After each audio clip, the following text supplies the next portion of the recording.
Assalamualaikum warahmatullahi wabarakatuh. Perkenalkan, nama saya Suryatni dari SMKN 1 Cugenang. Kali ini saya akan menjelaskan tentang materi prosedur teks. Prosedur teks adalah salah satu jenis teks yang berfungsi untuk menginformasikan kepada pembaca tentang langkah-langkah melakukan sesuatu. Prosedur teks adalah salah satu jenis teks yang berfungsi untuk menginformasikan kepada pembaca tentang langkah-langkah melakukan sesuatu. Biasanya teks ini diawali dengan how to. Contohnya how to operate bla bla bla atau how to make bla bla bla. Lalu tujuan prosedur teks itu apa? Teks ini digunakan untuk menjelaskan bagaimana sesuatu dibuat, dilakukan, atau digunakan dengan langkah-langkah yang jelas dan berurutan.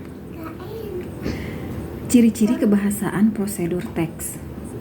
Untuk mengenali prosedur teks, kita perlu mengetahui ciri-cirinya. Nah, berikut ciri-ciri kebahasaan dari prosedur teks. Yang pertama, teks ini membahas fakta mengenai pembuatan atau penggunaan sesuatu. Yang kedua, karena kita perlu menjelaskan beberapa steps, kita harus menggunakan kalimat perintah atau imperative sentence. Contoh kalimat dalam prosedur teks adalah add 5 onions atau get some yeast and pen. Yang ketiga, dalam prosedur teks, ketika kita ingin menjelaskan langkah-langkah pembuatan atau penggunaan, ada kalanya kita perlu menghubungkan satu kalimat dengan kalimat yang lain.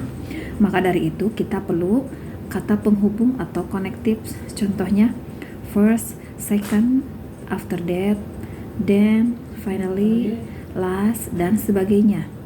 Yang keempat, untuk memberikan keterangan waktu atau durasi pembuatan dalam prosedur teks, kita perlu menggunakan kata keterangan atau adverb. Contohnya adalah in 5 minutes, in for an hour, dan seterusnya. Selain itu, kita juga bisa menggunakan keterangan cara atau adverb of manner.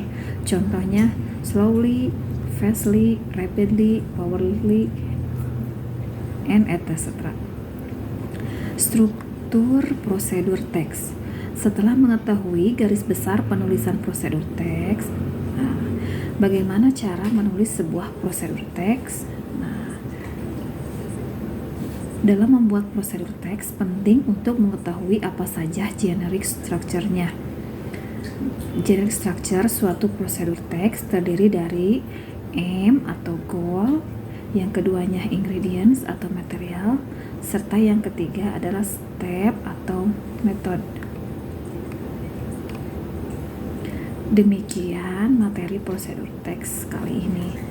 Assalamualaikum warahmatullahi wabarakatuh.